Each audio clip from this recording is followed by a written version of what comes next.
Class, MASH. By Anutty. Chapter 101, Sharing Expectations. MASH quickly returned to the room his friends were in.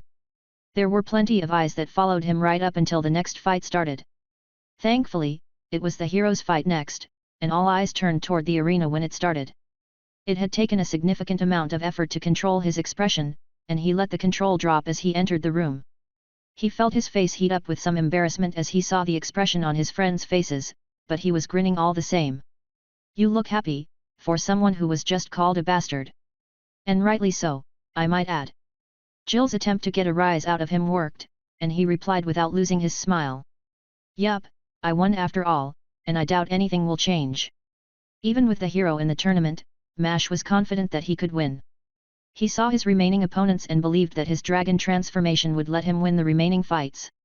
Honestly, he wasn't sure if he even needed that. He only wanted to use it to test his abilities against the unusually strong warrior. That was no different than what he had been doing and was certain it would make the man angry. Though, MASH cared more about understanding where his abilities stood than winning the tournament. There were a few prizes in the vaults that interested him, but not to the degree that he felt like he needed to win. A wyvern scale would probably end up just being a worse version of his dragon form. Winning was more for his pride than anything else at this point. Even with that knowledge, it wasn't like he would go easy on his opponents. He would try his hardest to win and was fairly confident in managing it. Something he caught out of the corner of his eye drew his attention to the fight in the arena. The hero was losing. That was the simplest explanation for what drew the attention of everyone watching. All of the hero's fights thus far had been trivial for him, and the man had ended each fight in a single attack. Now, he was facing another swordsman, though one who wielded a much more mundane blade. Still, this only made the difference in skill more apparent, as the hero was clearly at a disadvantage. The man whom the hero was fighting was truly amazing with his sword. He clearly had a class designed for it, along with years of practice. The man fighting the hero wore something that resembled a dress, however, the fabric seemed much thicker than normal. It also seemed overly large as the sleeves hung from his wrists loosely. MASH appreciated the intricate design that flowed over the entire outfit. Several fishes seemed to be swimming through his clothing, and the way the cloth rippled as he moved made it seem more real. The reason the swordsman was winning was not just with his superior swordsmanship, it was his magical skills that made him a perfect opponent for the hero. Every time his sword touched the blasts of flame, they were neutralized and turned into enormous explosions of mist. It was as if he was trying to turn the flames to ice, and it seemed to cause explosions of steam. The fight was a treat for the eyes, as they seemed to clash within dense pockets of clouds. The biggest problem for the swordsman was the hero's armor. Even after several strong attacks landing from the swordsman, there was not a single scratch on the metal. MASH guessed that the swordsman would lose. Not because of a lack of skill or ability, rather because he lacked the power to harm the hero. Who knows, the man might have had something to kill people within the armor, but he wouldn't use that against a hero. Even MASH would need to be careful not to kill the man. The fight changed with their next exchange. The hero and the swordsman clashed again, their blades meeting one another in a burst of steam. The difference came when the swordsman turned and slid his blade in an impossible motion to disarm the hero. The reason it seemed so impossible to MASH was the unnatural smoothness with which his blade moved. The sharpness of the motion seemed to split the very space, though it did nothing to damage the legendary blade. Even without doing any damage, MASH figured the fight was over. He was apparently wrong, as the hero raised a gauntlet fist toward the swordsman. An enormous burst of raw force collided with the man. It looked like a wall had suddenly been slammed into the swordsman. He was pushed into the stadium wall with a sickening crunch. The hero had won the fight, but that last attack had been very unheroic. It was clearly another function of the armor and had nothing to do with the blade. Plus, it was a surprise attack on a man who had already assumed he had won. MASH didn't blame the hero as he wouldn't have been able to win otherwise, but the audience's silence told a different story. As expected, the announcer quickly confirmed the end of the fight and the hero's victory, though his words sounded just as empty as the audience's cheers. A hero was supposed to be better than other people. Someone who had been chosen by the blades for their integrity and honor. At least, that was what all the stories claimed. With even a small amount of thought, MASH knew that to be untrue, but even he had hoped otherwise. It was just a youthful remembrance of a childish dream, but it was still disappointing to see. However, MASH saw the audience's faces shift from awe to disappointment, and he felt bad for the man. He had simply been doing his best to win, and Mash knew what it was like to be treated unfairly. To face expectations even if you never cared about them before, let alone deal with them. Mash decided that once the tournament ended, he would try and find an opportunity to talk to the man. Mash had sensed the man's mana and should be able to find him later. He wanted to ask about the story of the sword, as well as just get to know the man. Who knows, maybe Mash could find a sword himself. Shaking his head, Mash knew that he wouldn't use it even if he had one. It simply didn't mesh with his magic and fighting style. Furthermore, he wouldn't bother taking the time and effort to actually find one, let alone learn how to use it. That was for another time though. His next fight would be soon, and he left the room after the fighters left the arena. There were only 2 more fights after today, and Mash guessed he would either be fighting the hero or the strongman. The winner of this next fight might be his opponent, but he felt like he wouldn't be so lucky. Fate usually didn't work for him in that way. He refocused, thinking about his current opponent, and running some ideas by Priscilla as he walked. He was fighting an elvish man called Lara. He was another mage, and Mash initially assumed the man would have no chance. The elf was a well-known lightning mage and that wasn't very effective against Mash. However, in his fight yesterday, he had used different kinds of magic as well. It seemed like he was a general elementalist, meaning that he would have access to all fundamental elements. Essentially, he would have access to fire, lighting, water, earth, and air magic. That would certainly make the fight more difficult, but he should be able to win without much effort. The elements would have no ability to manipulate his wooden creations, and the strange properties of his wood make them stronger than most of what he could produce. The thing Mash was debating was which form to use, and how to fight. He had a number of options, and Priscilla insisted on using her form and even trying an imitation of her.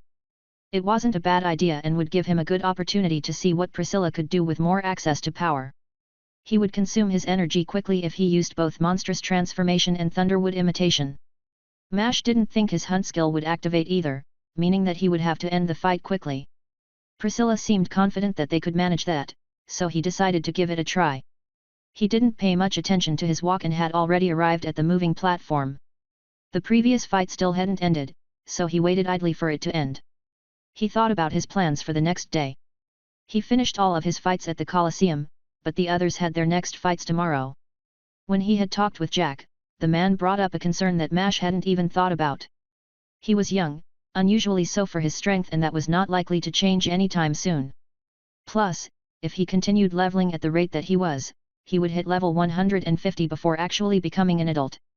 If that happened, Mash would be stuck looking like he was. He wouldn't want to remain as a kid forever and considered what he could do to correct that.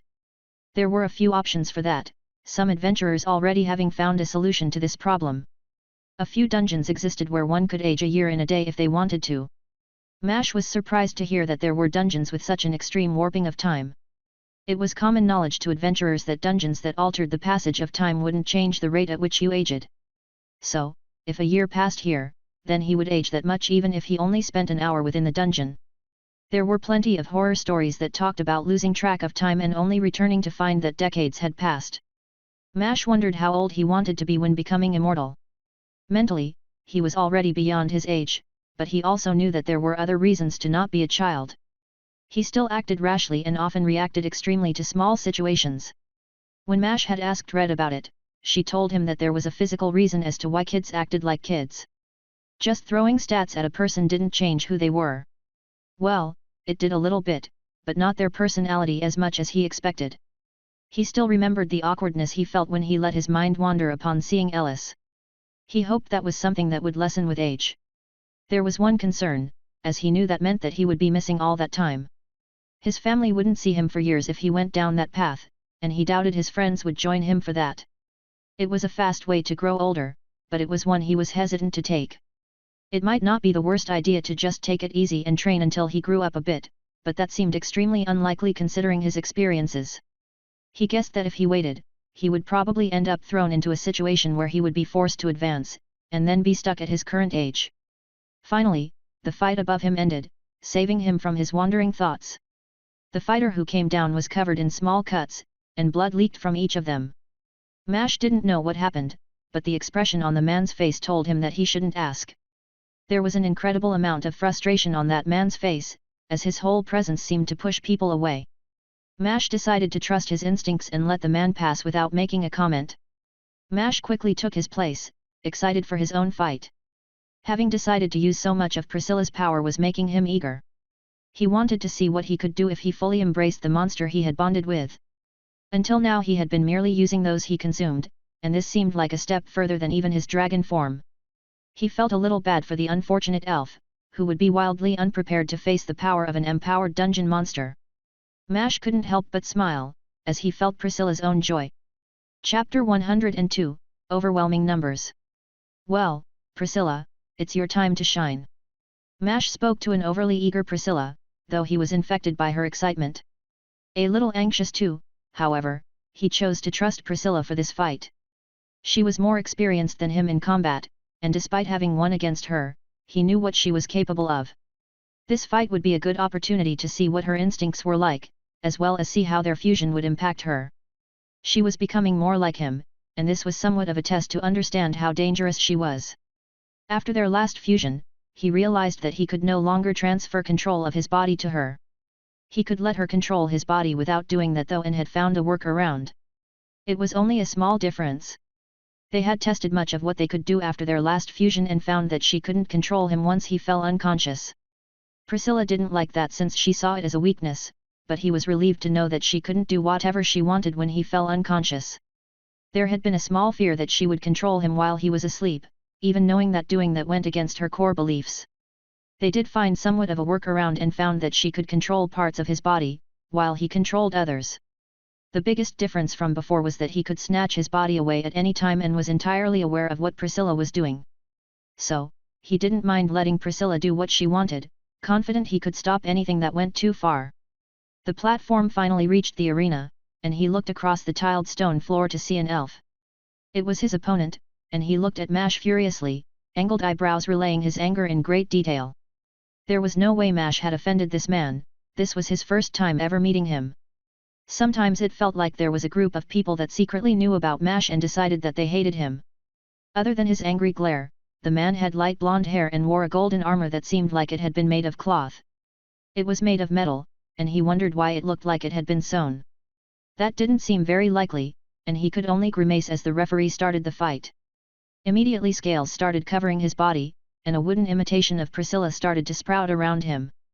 It grew large quickly, and a spear of ice colliding with his wood didn't stop its growth in the slightest. It was still faster than he could manage, even with Priscilla's outlines, reminding him of just how high her magical control really was. It started as an enormous snake, a pointed beak was the only sign that it was not such a simple creature. The elven man seemed to be channeling his mana around him, but Priscilla ignored him entirely. Once the imitation had grown tall enough to easily demolish a house, it split near the head. A bouquet of snakes seemed connected to a single tail. The image reminded Mash that Priscilla might be a type of hydra. It was not impossible, but if it were true, then she would be almost as legendary as a dragon. The imitation certainly looked as intimidating, as a blast of lightning from the elf seemed only to highlight its toughness. He was highly resistant to lightning while covered in Priscilla's scales, and his wood itself was made to deal with the element. So, the elf's attack did nothing to even hurt him, and Priscilla retaliated with a blast of her own. Mash realized that it was the explosion that she had him test earlier, and he reacted by stopping all but 2 of the heads from doing the attack. When he had done it with only 2 bolts of lightning, the force had surprised him. He didn't want to see what would happen with 9 blasts. Well, he wanted to see what would happen, but not against an unsuspecting opponent. Priscilla's frustration was palpable, as he felt her sigh at his decision. The 2 bolts fired at the elf, only to bend around him and miss one another directly. There was no explosion other than from each bolt striking stone, and the resounding thunder was not enough to pass as an earthquake. Again, he was reminded that he should probably trust Priscilla more but forbid her from trying that particular attack. Mash had no doubts that the man would die if he was even near the explosion when it happened. Adapting quickly to his command, several of the snake-like heads stretched towards the elf. 2 of them swung like clubs to connect with him, and another chased him to skewer him on its beak. Walls of stone rose to block the pointed beak, and he used the wind to leap over the coming clubs. He was, however, unprepared for the tail of a disconnected wooden body that swatted him out of the air like a fly. Priscilla had split off 2 of the heads into individual replicas of her full form. The elf had missed them and was not ready to avoid the swing. Unceremoniously, he crashed into a stone floor, the tiles seeming to crack under the force. No, they didn't crack fully but bent as if softened into a cushion. Even still he saw some cracks on the stone and knew the man had not gotten off without damage. He was incredibly fast with his magic, able to react to many variables. The stone walls he had raised, and the softening of the ground, had been accomplished faster than Mash could manage with his wood. However, not as fast as Priscilla could manage. Lances of wood arced towards the elf, and even as walls of stone rose to meet them, they were a bit too slow. A lance struck the elf in his shoulder, sending him across the arena. Mash was surprised to see him still standing but knew that wouldn't last much longer. A pointed stone lanced out attempting to impale the imitation, probably trying to strike at his true body. The elf didn't know where it was and must have decided that quantity was better than quality. Hundreds of stone lances attempted to pierce the wooden scales of the imitation. It turned out that his wood was stronger than the stone, and Priscilla met each lance of stone with one of wood. It was completely unnecessary, a pure show of superiority, and Mash realized he probably should have stopped that. The elf grew angrier, red touching his pale skin. That did not protect him though, and a tail slapped him like a whip. The elf managed to lessen the damage, as blowing wind encased him like armor. It was like Mash's own, but the wind constantly circled around him. The lessened force did not mean there was no damage, and the elf was sent across the room like a thrown ball.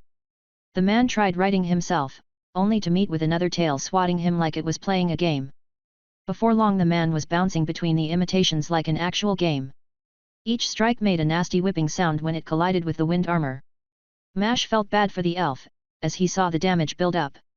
He wasn't even able to resist as he was eventually smashed into the ground by the main imitation, several heads slamming one on top of the other. Mash was going to stop Priscilla once he felt the resistance from the elf drop, but he didn't need to. Priscilla had stopped as soon as the elf's magic died, and the head revealed a squished bloody elf lying several feet into the ground. Relieved to see him moving, Mash was surprised when Priscilla dismissed the imitation and returned control to him. He dismissed the scales as well, and quickly grew his armor as the wood around him decayed. He had been worried about ending the fight naked but found that he could form armor around his real body even before dismissing the imitation. With that, he no longer had to fear being left naked after a fight. With his shame intact, he walked over to the elf to check on his condition.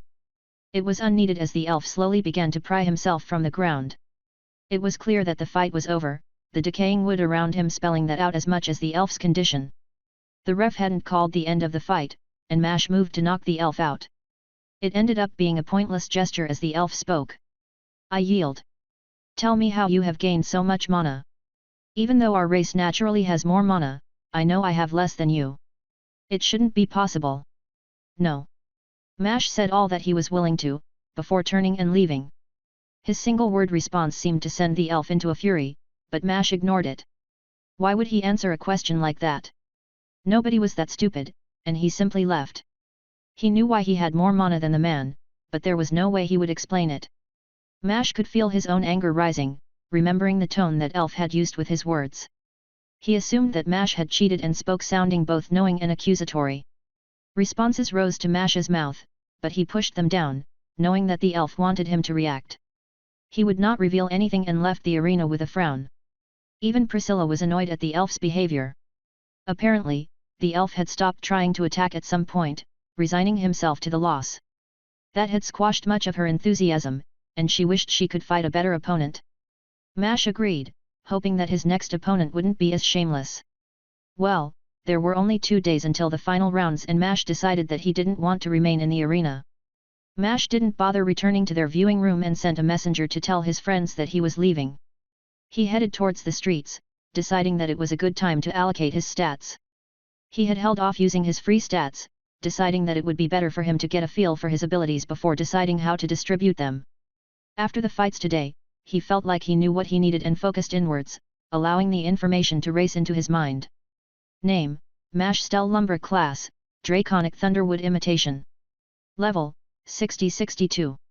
Health: 1600/1600. Energy: 2400/2400. Fortitude: 160. Endurance: 100. Strength: 107 plus 3 110. Agility: 110 113 plus 2 115. Intelligence, 140 plus 10 150. Wisdom, 83. Charisma, 75. Free stats, 515-0. Skills, Hunt, Thunderwood Creation, Inhuman Hibernation, Monstrous Transformation, Thunderwood Imitation, Draconic Domain, Adaptable Monster Core, Monstrous Humanity, Wooden Body, Mimic's Avarice. Mimic's Avarice, passive devour your enemy in battle to temporarily raise your stats. The fresher the victim, the stronger the bonus. Gain full benefits even when consuming through your magic. Absorbs some properties of those you devour alive. Removes the negative effects of things you consume. Draconic Domain, passive, your eyes just weren't enough. Sense the changes in the mana around you. Connect to the mana in your space and inherently understand the nature of the mana.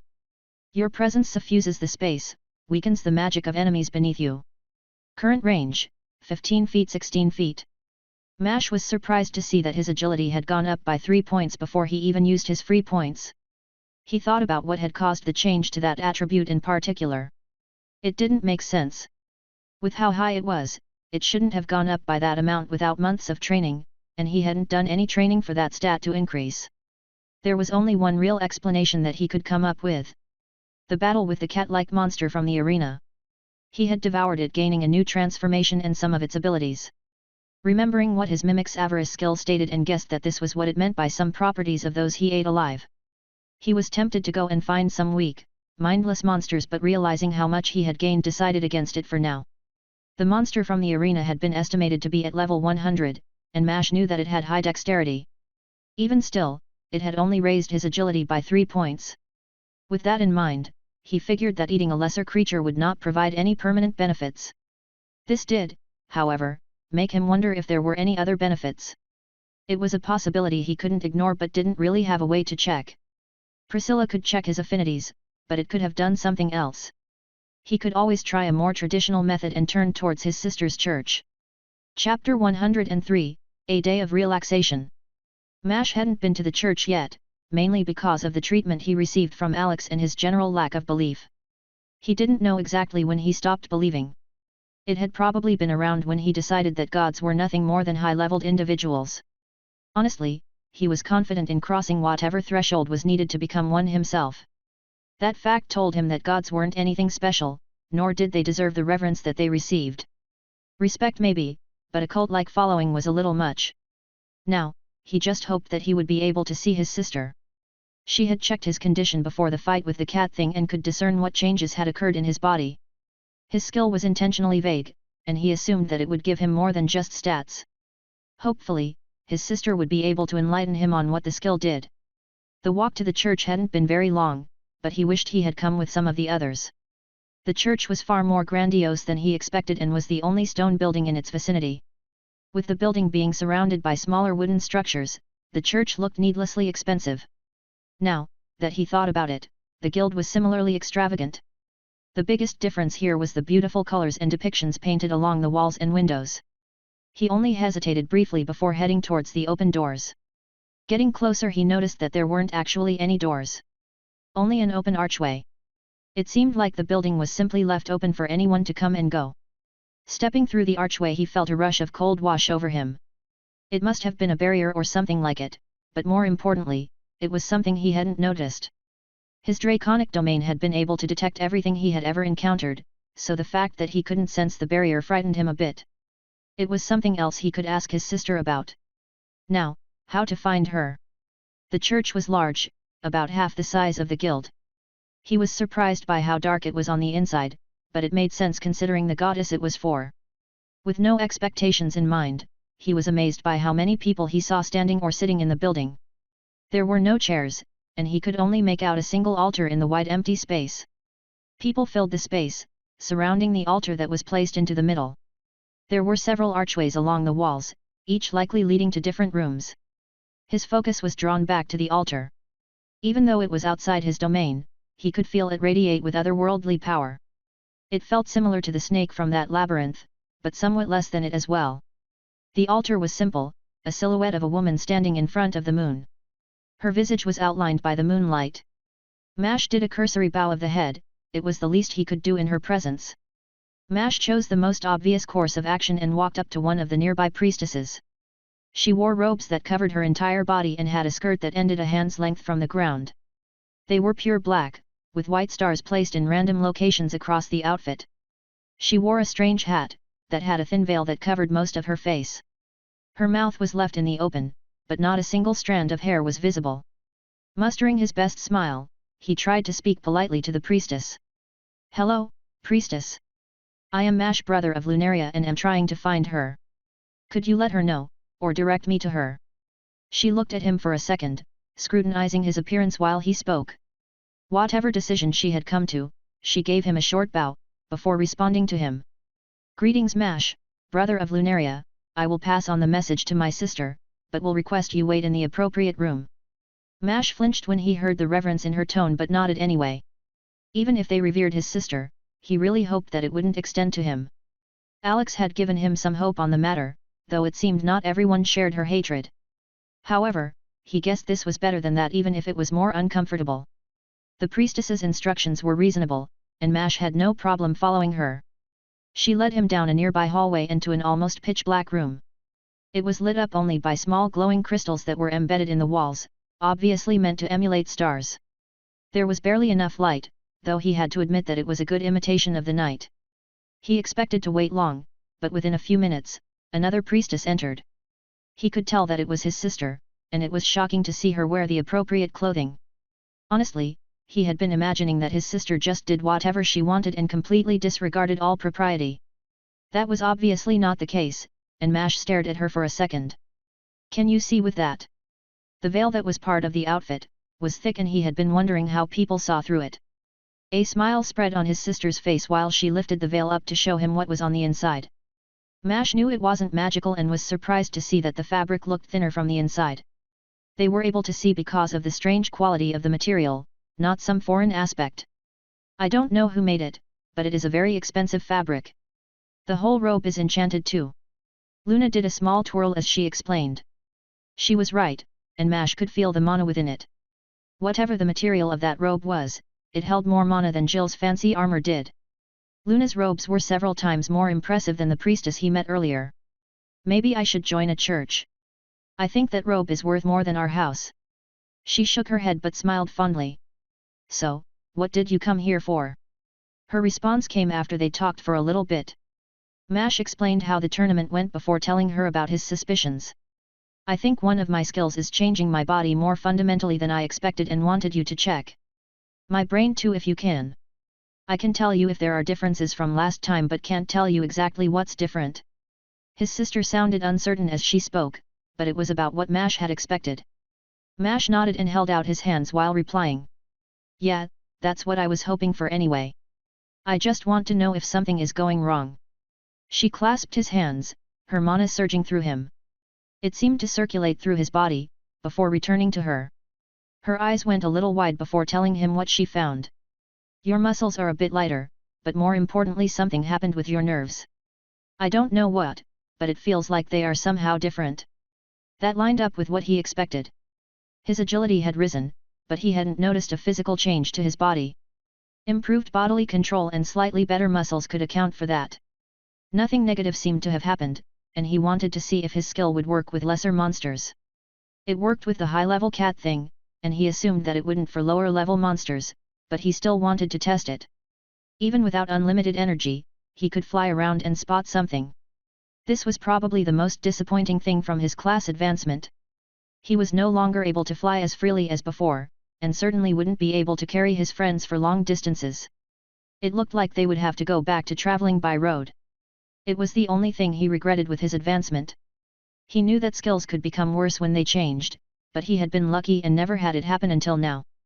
The skill wasn't worse in all situations, but its specialization had fundamentally changed its usability.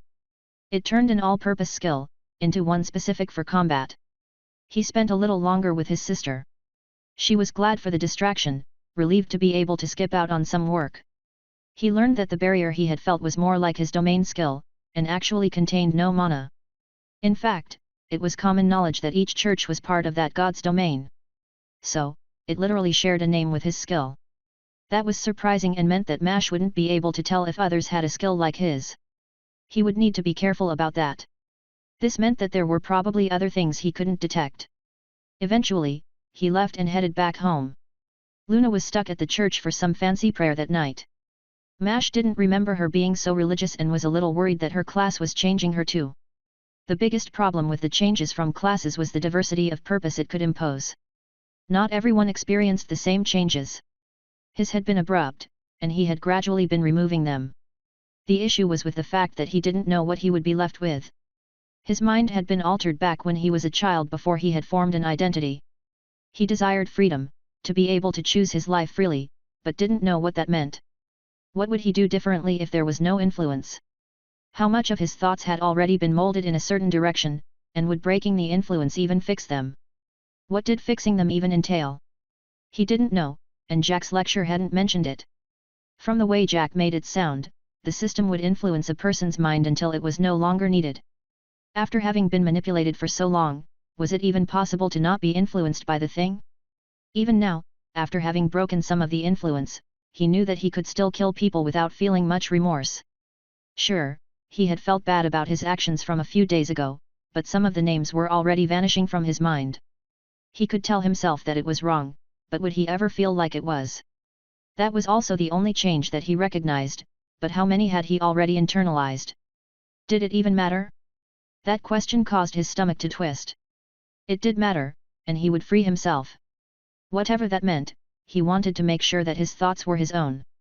Even if they were corrupted, even if it was too late, he wanted to make sure they belonged entirely to him. His fury had been building since he left the church, and even after firming his resolution, a fire burned behind his face. There was a small yelp of surprise, and he turned to see what was happening. He was perplexed to see a group of kids staring at him. There was fear in their eyes, and Mash considered what expression he had. His thoughts had led him to despair, and eventually, he found himself with nothing but seething anger. More than just his face reacted to his emotions, and he could tell that his draconic domain had grown harsher. He immediately felt bad for the kids, who had unknowingly walked into the range. Looking around, he understood why no one had bothered him while he was walking. Embarrassed and still a little angry, Mash quickly apologized to the kids. He still had some candies in his storage space, and hastily handed them the entire jar. It was a big jar that had cost 2 gold coins, and the kids stared at it in wonder as he pushed it into the hands of the girl that had screamed earlier. Apologizing again, Mash started running home. The streets flashed by, as he held nothing back in his sprint.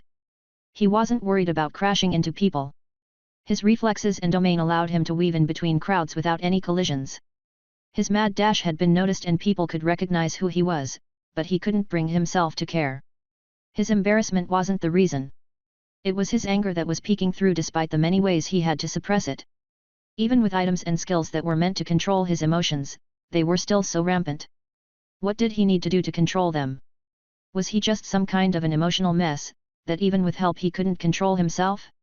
Honestly, it felt like he had better control of his emotions in the past. Did his class advancement make it harder?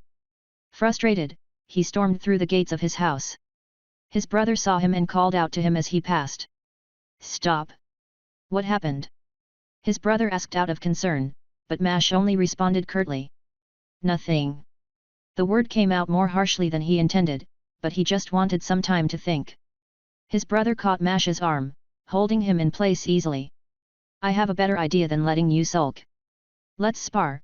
You've been asking me for a while, and I think it's a good time for it." His brother held his emotions in check, and his words came out in a monotone that Mash envied. A fight now of all times. He still hadn't recovered and wouldn't use meditation as it would only cause more harm than good. Red's warning still echoed in his mind, and he wouldn't use the skill to settle his emotions. He barked his response, his anger still bleeding through his voice. "Fine." Chapter 104, Brotherly Love. Mash slid across the floor, slamming into the wall hard enough to make cracks. The floor was covered in ice at this point, and every single attack his brother landed would launch him. Knowing that he would be too slow to keep up with Arthur, Mash chose to go with his newest form. Even with his brother holding back, the cat-like thing's form improved his reflexes and speed and was the only reason he didn't get hit by every attack. The dragon transformation would have worked too, but he still felt like that was too dangerous to use. He would practice with it more today and tomorrow, before using it in the tournament. Another lance of ice shot out from beside his brother, and Mash matched it with a wooden one of his own. Arthur had gained an ice creation skill distinct from his sword, not to mention a way to manipulate his creations at far range. Mash still didn't have one of those for anything other than replicas of Priscilla. He still needed to make sure the wood was connected to him if he wanted to control it at a range. As Mash matched the ice projectiles, he already started swinging his staff around him. His brother appeared a moment later, a quarterstaff of ice ready to block.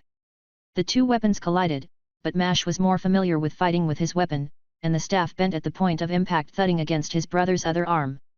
Apparently, he had raised it to block the blow. A thin armor of ice was noticeable along the forearm. Mash didn't dally though, as his brother swung with that fist afterward. Mash jumped back, dodging the initial strike, and immediately lifted his staff to block a fist of ice that appeared in front of Mash. Within a second a dozen more fists appeared, replicating the strike his brother had just missed. With his improved form, he managed to dodge most of them, but two still collided with his wings, sending him tumbling across the field. The wings were annoying in fights like these, and Mash had been tempted to cut them off. Thinking about how the monster had fought, he remembered how it pressed them into its fur when it moved. Doing his class's namesake, he imitated the motion. Thankfully, it worked, and the wings pressed into his side like birds did when they were diving for prey. He felt several objects enter his domain and leaped while still sliding along the ground. He was using the momentum of his slide to carry him into the back wall, jumping so that the bottom of his feet would press against the wall. All the while he grew a wooden shield on his arm to block the blow. Hitting the back wall, he landed with his feet pressing against it. Even before he started falling, he jumped forward towards the needles of ice.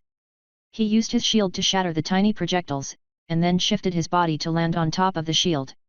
It skidded across the ground as he rode it like a sled. Mash grew out several tails of wood, each ending in hands as big as his own. In his own hands, he formed spears of wood and threw them at Arthur. His brother dodged, appearing beside Mash. This time though, two of the tails he had hidden behind his body struck as his brother appeared. Fists slamming into his body, only to have it shatter into pieces of ice. Within his domain, Mash could feel the real Arthur appearing beside Mash rather than behind him. Mash quickly raised his leg in a spinning kick, the sled turning into clawed boots for his feet. Mash's reflexes were able to keep up with his brother, though his speed did not. Arthur caught his foot as it approached and threw him like a child would a toy. Mash was sent tumbling in the air for a second but found that he could right himself quickly. Apparently, his form made him more aware of how to land properly. Getting tired of sliding across the ground, he formed clawed gloves around his hands and finished the clawed boots on his feet. When he hit the ground now, all four of his clawed limbs dug into the ice, stopping him from sliding any further. Mash wanted to land a hit and thought up a plan to land at least one strike. His brother had been getting repetitive, and appeared behind Mash once again, this time a clone of ice appearing at his side. Mash dodged his brother's fist by jumping at the copy. Pushing off of it like he did the wall, he attempted to tackle his brother. Arthur reacted, turning Mash's tackle into a throw. It was the correct move, but Mash had expected it. 3 of his tails had grown into the ground, chaining him to it. His brother didn't have enough strength to ignore the amount of resistance and got stuck. Mash didn't hesitate in the slightest, using the force of the half-throw to headbutt his brother. Mash's skull collided with Arthur's, and his brother recoiled from the blow. He let go of Mash, dropping him to the ground, but Mash was similarly stunned by the impact.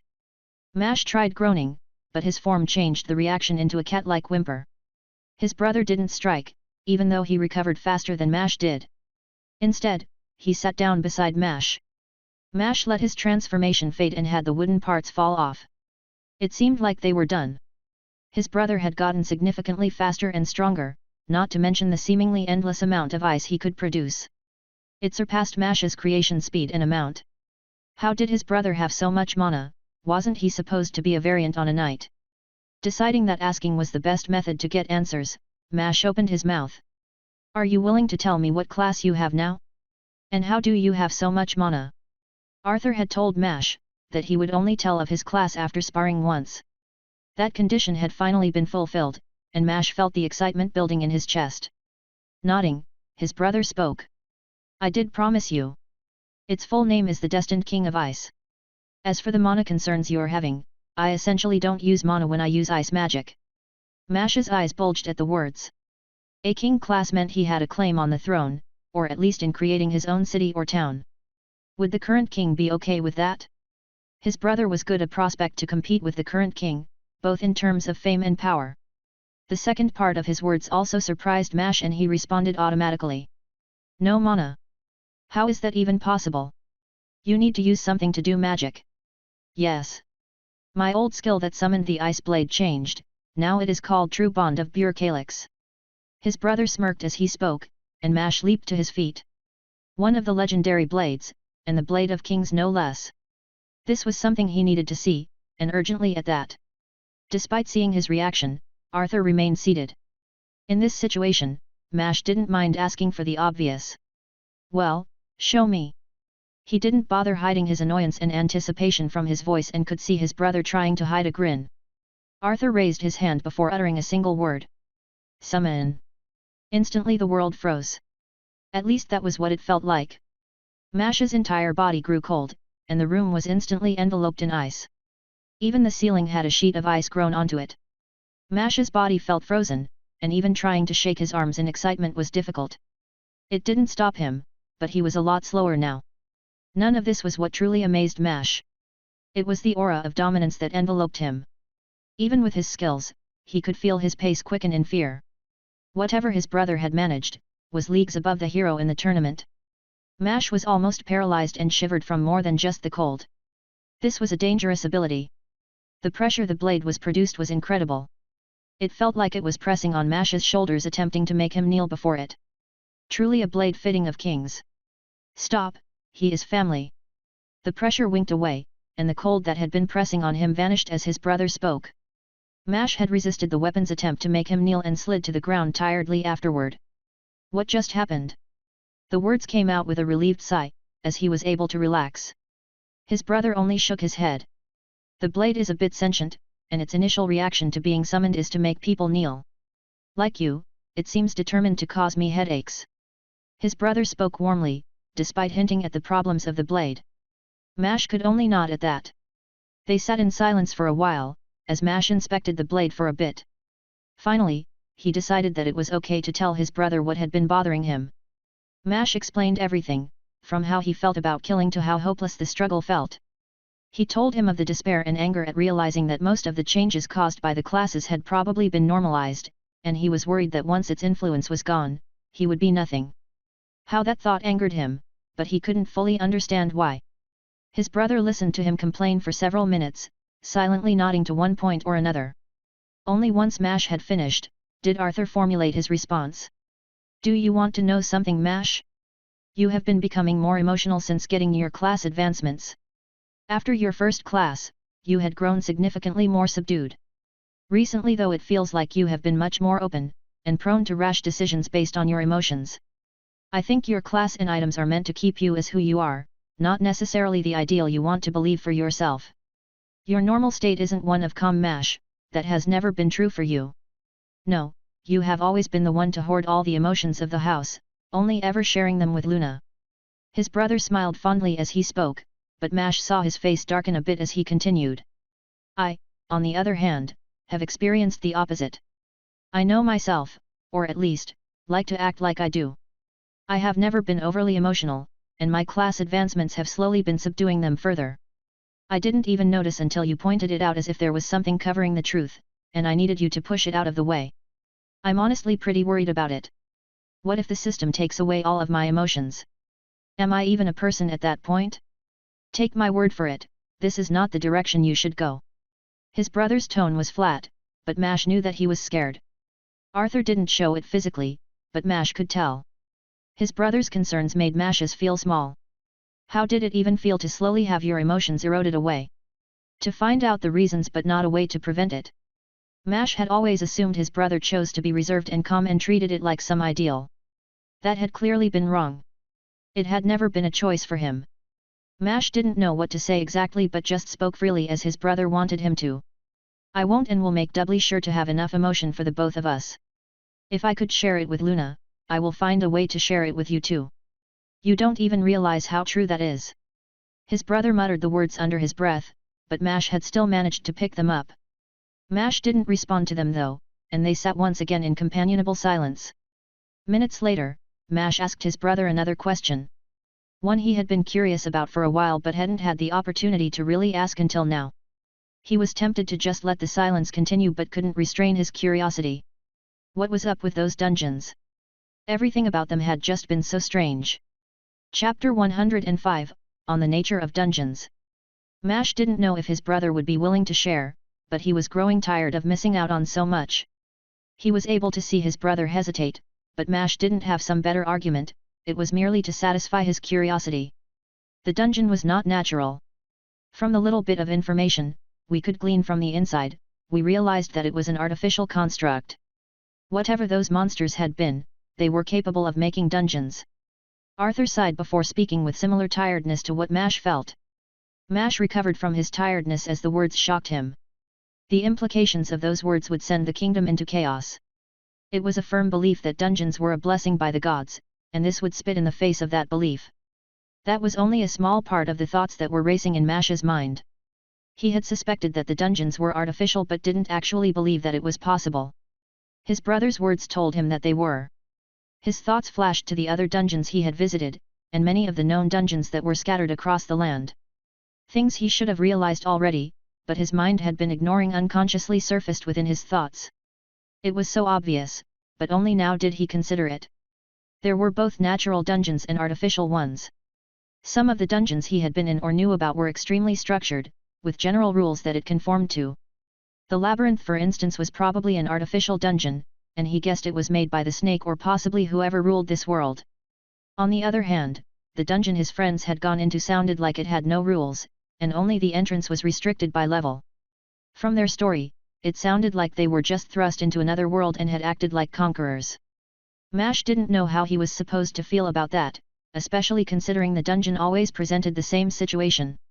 That dungeon probably just led to places of war on the world and deposited people in front of aggressive cities. Mash wished he could have entered and explored the rest of the world, rather than merely fight the enemy. Honestly, the prospect of exploring a new world, and discovering what they had done to gain power, would be incredibly interesting. There was still another dungeon to visit nearby, though it was a lot more dangerous than the first. Mash didn't know if it was an artificial dungeon or not, but there was some general knowledge on the place. It was supposed to be a maze of some kind, but from what he knew the shape of the maze never changed. People could only enter it once a year, but it became easy after clearing it once. The real problem was the warping of time. The dungeon typically took 3 to 5 days, which was somewhere between 1 and 2 months. It was a popular dungeon, despite the danger of the first attempt. That dungeon sounded far more artificial than the others, and Mash would at least try and see if he could prove it.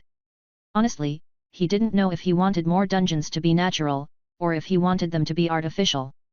The implication that they were made by someone and used to weed out weak people was a bit harsh. Assuming that there was an entity like the world carrier for his world, then that was who probably made dungeons. Or maybe not, considering those monsters had managed it, he guessed that meant that anyone could theoretically do it. Were there human dungeons?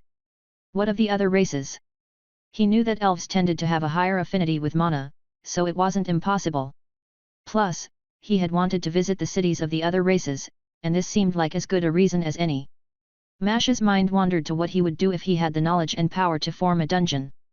Would he make it safe, so that people could level without much danger to themselves? While that might have sounded nice in his head, his body revolted against the idea. That might have been a reaction due to the system, but he guessed that it had much more mundane reasoning. It would feel unfair to him, and those who risked their lives for the power that they have. He knew it was selfish, but he had earned his power and wanted to be special for it. He would still want the dungeon to be difficult, but maybe not as life-threatening. Though, the thought that he had the right to decide how to make dungeons was arrogant, and beyond what he should be considering. He had zoned out, but his brother just sat there, patiently waiting for Mash to finish his internal dialogue. Mash didn't hesitate in sharing his own speculations, and he raised an eyebrow when his brother nodded along. You have come to the same conclusion as me and some of the others who know of this information. The only thing we don't know is who is making the artificial dungeons. As we filter through the list of known dungeons, we estimated that over half of them were artificial. His brother's words came out slowly, a look of deep thought crossing his face. Mash did have his own ideas on who made the dungeons, and shared what he knew of the world owners and his speculations of other races. Arthur dismissed his notions on the other races, claiming that they would know if that was the case. However, he agreed that whoever made the class system would likely be able to make dungeons as well. Their conversation shifted then, moving to the obvious question of why someone or something would do that. What was the purpose of creating things to make people stronger? No answers came to mind, and sitting there didn't accomplish much else. Soon, they started hearing the others coming and decided to get up for now. Only once Mash got up, did he remember what had even started their sparring session. Remembering it was not enough to rekindle his anger, the two of them made their way to get a meal. Casually, he asked Arthur if he could share the information with the others. He didn't seem to mind, saying it should be fine. The kingdom had been extremely cautious around the treatment of his brother already, and his recent advancement had only given them another incentive to stay on his good side. So, Arthur would probably be safe so long as he didn't do anything directly treasonous. With that bit of confirmation done, Mash decided to share his findings with the others. They deserved to know, and he didn't really want to hide it from them either. The conversation happened over a meal, although they were too busy discussing the implications to eat properly. Alex looked distinctly unhappy with both Mash and Arthur. It was obviously because they had revealed something that would widely be considered sacrilegious. However, she did defend her stance with a point that Mash hadn't considered. Gods were probably people who had and could make dungeons, so there might be some truth to that claim. The rest of the night did not go smoothly. Mash's mind was swimming with ideas, and he couldn't sleep. Instead, he went and trained with his dragon form, trying to figure out how much he would need to hold himself back to use it. The form was a double-edged sword in non-lethal combat since it drained his energy rapidly. He was just as likely to end the fight in a few blows, as he was to lose because he ran out of energy. He believed that there had to be a workaround, a way to use the skill as he had before. He had managed to figure out how to use persist for fights, and he was determined to make Hunt work outside of it. It wasn't just for sparring. His real motivation was that he wanted to be able to fly freely once again. He sat in the training ground trying to figure out how to change the skill to work as he wanted. "You've been pretty silent so far.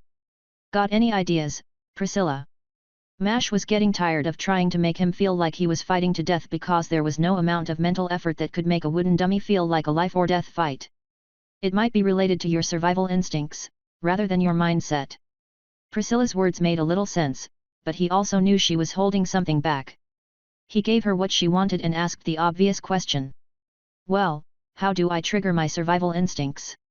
I think stabbing yourself in the chest could work. Try puncturing a lung or your heart." Mash could only sigh at Priscilla's words. "You know I can't just stab my own heart." She just sent him the mental equivalent of a shrug, followed by a roll of her eyes. She was picking up her human habits from him. Her idea wasn't immediately discarded though. If it was a matter of his survival instincts, he would simply need to find a way to trick them. Maybe, Mash could find an item or a skill that would kill him if he ran out of energy.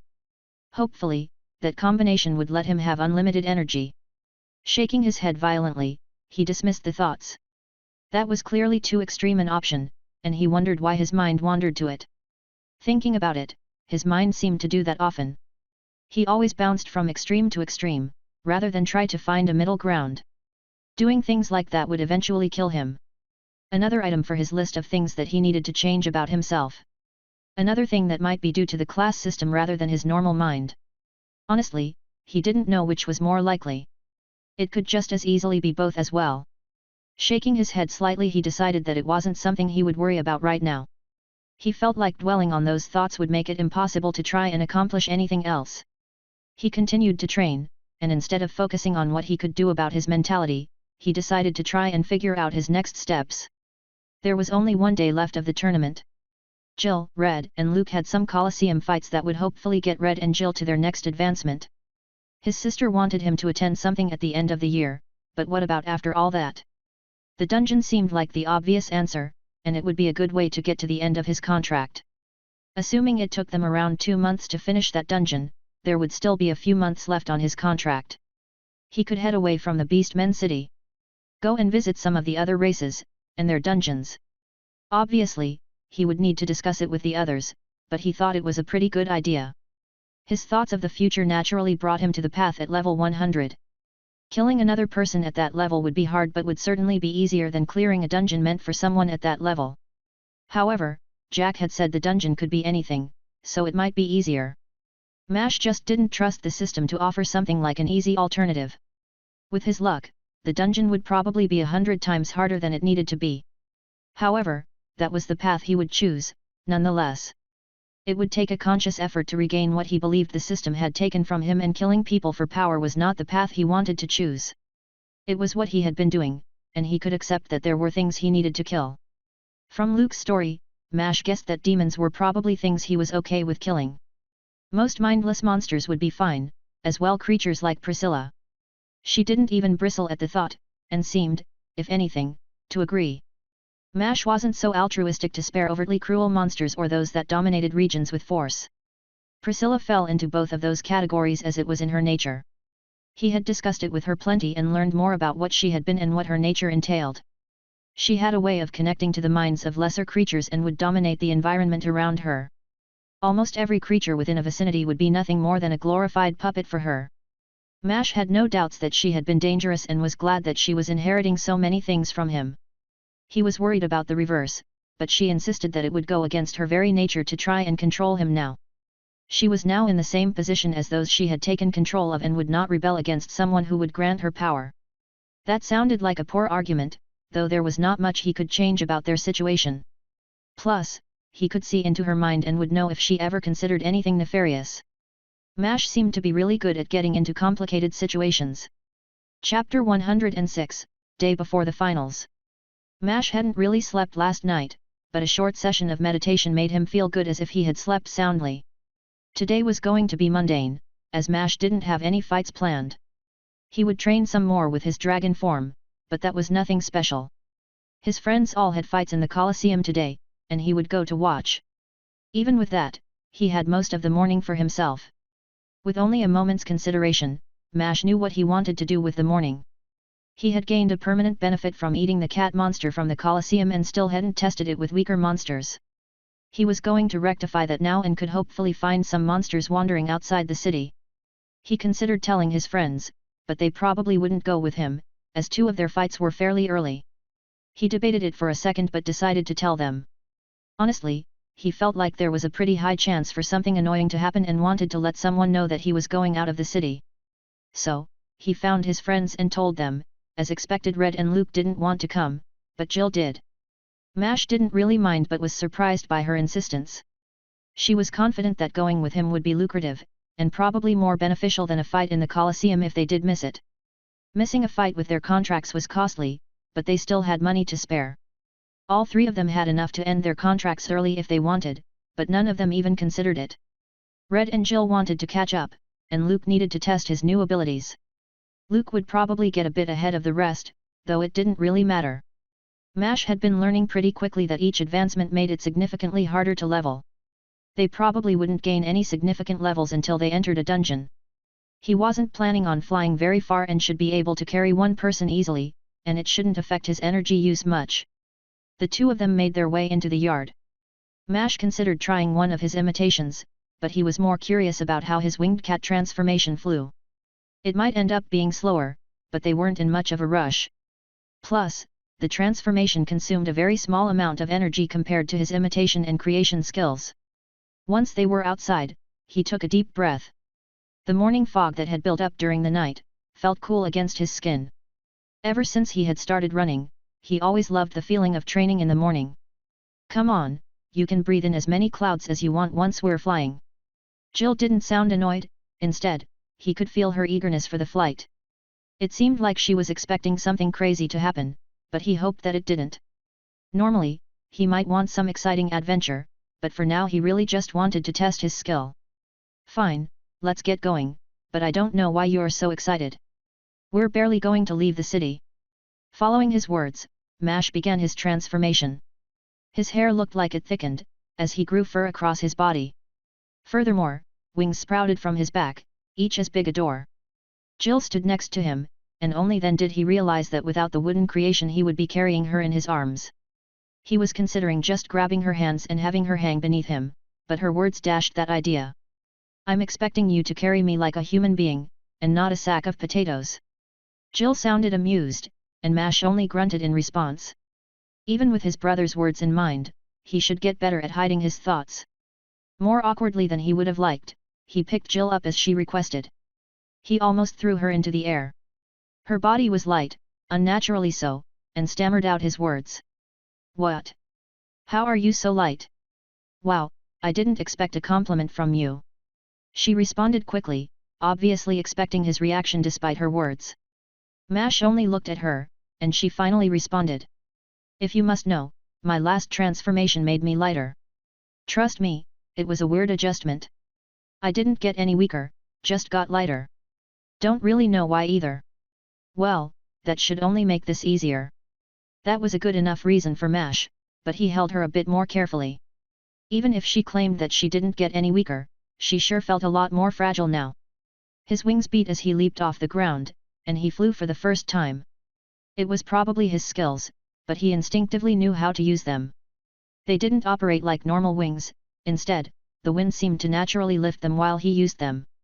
He felt like he could stall at any height just by leaving his wings open. That would be incredibly convenient. This is pretty strange. The wind feels like it's barely hitting us. Mash flinched when he heard Jill. He forgot about her as he tried to figure out what was happening with his wings. He realized that he could hear her clearly and that she was right about the wind. It's like it was automatically moving in the most convenient way for them. Yeah, it's like the wind is being really convenient. He didn't bother acting like he knew what was happening and spoke with obvious confusion. Jill looked at him, she was similarly shocked by the clarity of his voice. Her eyes widened a little before she spoke. It must be like my loved by space skill. Except for wind instead. Wait, you steal skills too? Her question didn't hide her frustration. Mash wondered if that was true, and he guessed that it was in a weird way. He didn't gain any skills but had gained some things that were along those lines. It wasn't the same as Luke's as she thought, but he could see the similarities. He gained lightning magic through Priscilla, and it looked like he was gaining something wind-related from the cat. The cat used a lot of mental magic too, did he gain something related to that as well? Another thing he needed to experiment with, though he had no idea how to get started with that. I don't steal them like Luke. I think I just get a small portion of it and must work on it to use it like a real skill. Though it doesn't get added to my skills like Luke. I think mine has more to do with how it affects my body than my skills. He paused his words, thinking about it a bit more. I think it's like what happened with Priscilla's lightning. I get an affinity for the element of magic and have to work on it to actually be able to use it. His words didn't seem to do anything to appease her. She glared at him, sarcasm thickly mixed with her voice. Oh no. You have to put in a little work to get entirely new forms of magic. I feel so bad for you. If only you just gained the skills automatically, then it would be much fairer. Wait, act. I get your point, and you do realize that I am carrying you. Mash interrupted her tirade. It didn't have anything to do with fairness. It was obvious that classes weren't equal, and most people would probably never get classes as good as his or Luke's. Both of them had the ability to get new power outside of class advancements, and that was something everyone would be jealous of. Fine, but the next piece of dragon flesh we find, I'm eating it. Mash only rolled his eyes at that. If they found another piece of dragon flesh, it would probably mean that they were somewhere dangerous. Honestly, that didn't sound as unlikely when he thought about it like that. With their luck, they would just find a piece lying around. Sure, but start looking for monsters, we're outside now. Their discussion had been enough time for them to get out of the city, and Mash let Jill know. Now, he just needed to find some monsters. He flew a good distance away from the walls, before hovering in place and scanning the grounds around him. He went opposite to where the teleportation field was, looking for some places where monsters might be. Jill pointed to a forest, saying that they had seen some monsters there when they went to the dungeon. Mash hesitated for a second, considering whether he could see through the treetops or not. Well, it was the only idea they had, so he flew there. Even if he couldn't see clearly, he only needed to find a single monster. He decided to fly a bit lower to the ground and saw oddly wide leaves that seemed to billow awkwardly. The leaves of the tree were circular, and it looked like they were bouncing against one another. He stopped after a while and took advantage of the wings to hover in place. He looked around but didn't see anything. He thought that he heard something, and Jill was also looking in that direction. He counted that as confirmation and flew further east. After a few seconds, he could make out the sounds and realized that it was a person screaming. He picked up his pace and was pleased to find that he was able to fly extremely quickly. It felt like he was faster than he was before, though that might be due to the stat increase rather than the form. The energy drain was minimal though, and he knew that it was more efficient. Then the surroundings changed, and he was flying through the forest, right against the ground. In front of him, he saw a group of people fighting what looked like large birds. Jill had teleported them without warning. His wings hit a tree, and he was sent crashing through the woods. Jill teleported again, this time only saving herself. Mash quickly pushed himself to his feet, seeing Jill appear next to the group and helping them deal with the monsters. He decided that he would drop her on their way back. One time at the very least. The crash didn't really hurt, as his body was significantly more durable. Honestly, crashing, in general, would be a minor annoyance at best. His wings pressed against his side and wrapped around his body until they fit comfortably around him. It was strange to feel his wings fold to less than half their full size. Running towards them, he analyzed the battlefield. Jill was dealing with the monster easily, her new javelin stabbing and killing the birds with a single strike. For his part, he arrived more bluntly, crashing into a pack of 5 or 6 birds. He had formed wooden mouths around his hands, easily crushing 2 of the birds beneath their teeth. He got a good look at the birds as he bit into another with his mouth. They were covered in black feathers and were about the size of his forearms. They were small compared to other monsters, but plentiful. Killing them was easy, and he bit into as many as he could with his wooden creations. He even took some more bites with his mouth. The raw meat didn't taste bad like it normally did, and Mash guessed it had to do with his transformation. He hadn't tried eating things in his transformations and was curious to see how else it would affect his tastes. Within a minute, all the birds had either been killed or had fled. Mash didn't hesitate to check his status while he made his way back to the others. He had gotten separated as he chased some of the birds, deeper into the woods. Disappointingly, he had gained nothing from the creatures. Well, it seemed like his suspicions were correct. Mimic's avarice would only give him permanent benefits if the monster he ate was strong. There was probably a threshold, and it might be a good idea to look for it. However, the prospect of going around and eating progressively stronger monsters didn't sound very viable. First, where would he even find such a convenient arrangement of monsters? No, he would probably need to settle for just using the skill when he had the opportunity, and hope that he got a permanent benefit. When he got close to the others, he began to hear Jill speaking. Mash needed to come up with a way to get back at her. The sudden teleportation had been confusing, and the crash had been embarrassing. Furthermore, she had essentially used him to make a dramatic entrance, while leaving him to look like a buffoon. The birds were weak, but Jill had killed a lot of them. He wondered if it might be enough to get her to her next advancement. Chapter 107, Reputations. Mash broke through dense foliage as he made his way back towards Jill. He let the transformation drop now too, not wanting to waste the energy if he didn't need to.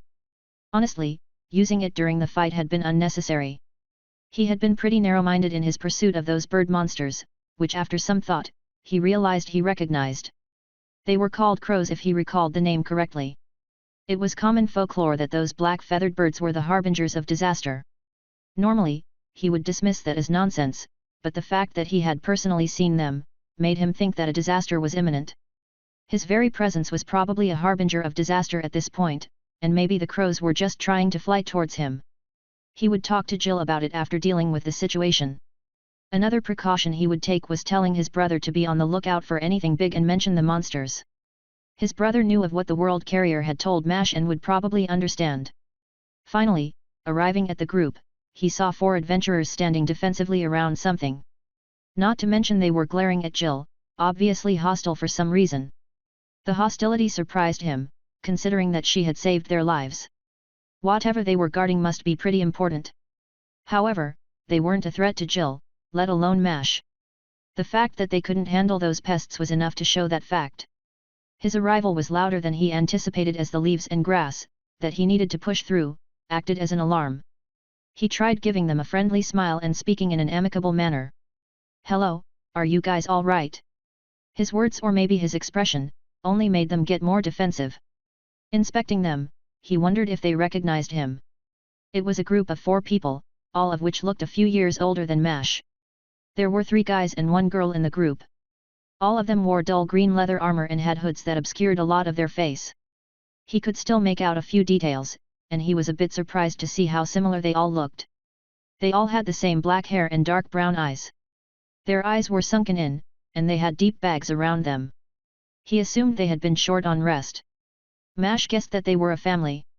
Were all of them siblings? After getting a good look at them, he realized that they were probably more than just a few years older than him. It struck him as strange since he had been about to talk down to them. He changed what he was going to say next, trying to be a bit more respectful. I'm Mash and this is Jill. We were out here looking for monsters. Do you guys need some help getting back to town? By the time he had finished speaking, he had shuffled beside Jill. She looked at him, and he thought he saw a smile flash across her face. It vanished a moment later. She started whispering something to him but got cut off before getting a single word out. What are you whispering about? It was the lone girl in the group who spoke. They were very paranoid about something and, he wished that they were standing within his draconic domain. Honestly, he really wanted the item that they were hiding to be in it, but they would obviously overreact if he stepped closer. It wasn't like he planned on stealing the item or anything along those lines, he was just curious. Trying to think of the best way to deal with their paranoia, he said some words that he never imagined he would say. Don't you guys recognize me? He made a show of his family's emblem on his shirt. The symbol was directly on his chest, being in the same place a badge would be. They would be able to see it and should at least be able to recognize him based on his family. Some of them seemed to know it, but the girl spoke again, and they held their position. It could be a trick, you looked completely different at the start of the fight. Despite her paranoia, Mash thought that was some sound reasoning. There were plenty of skills that would let people imitate one another, and Mash and his family were a good target for that. While most people couldn't match what his family could do, they were also a new family, and not many people knew anything other than the name. Mash didn't really want to deal with these people either. So, rather than responding to them, he spoke to Jill. Let's just leave them alone, we got better things to do. Then he turned and pointed behind the other group before Jill could respond. We need to go that way, so could you move to the side or something? As Mash hoped, the group merely shuffled closer to the item, rather than moving it. Without giving them any other warning, Mash started walking in the direction he had indicated earlier. It was out of range of a simple attack but was still well within the range of his draconic domain. Thankfully, Jill was smart enough to realize what he was doing and followed beside him. Passing by the group, he was able to get a good grasp of their strength and the item they were trying to hide. Mash tried his best to keep his expression flat when he sensed the item, but it was a struggle.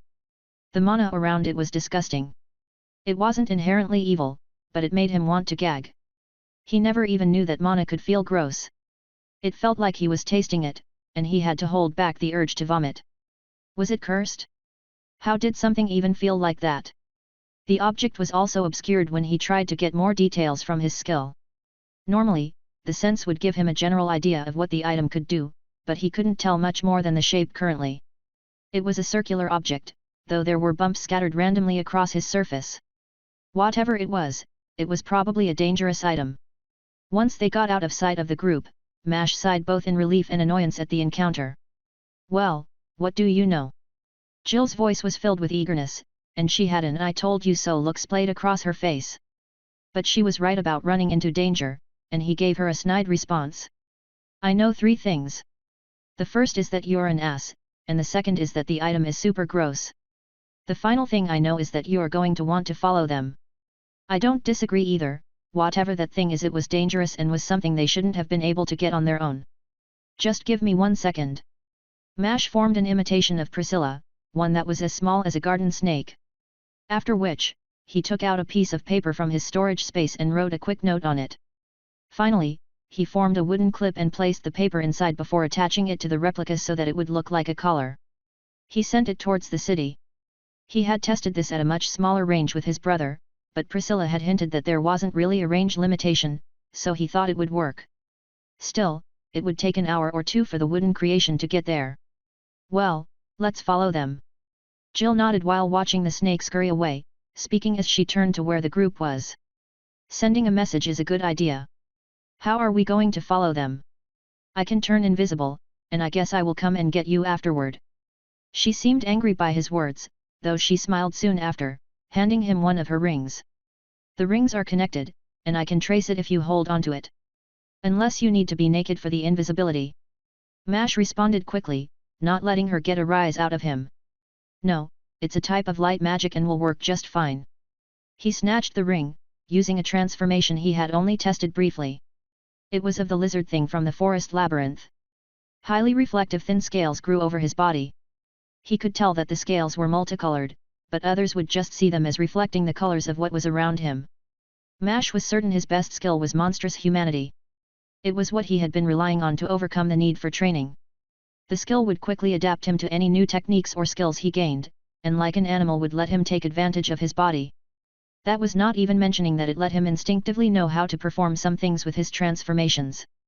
Like the flight with the cat form, he knew how to become invisible with this form. As the light obscured his presence, he could tell that Jill could still see him.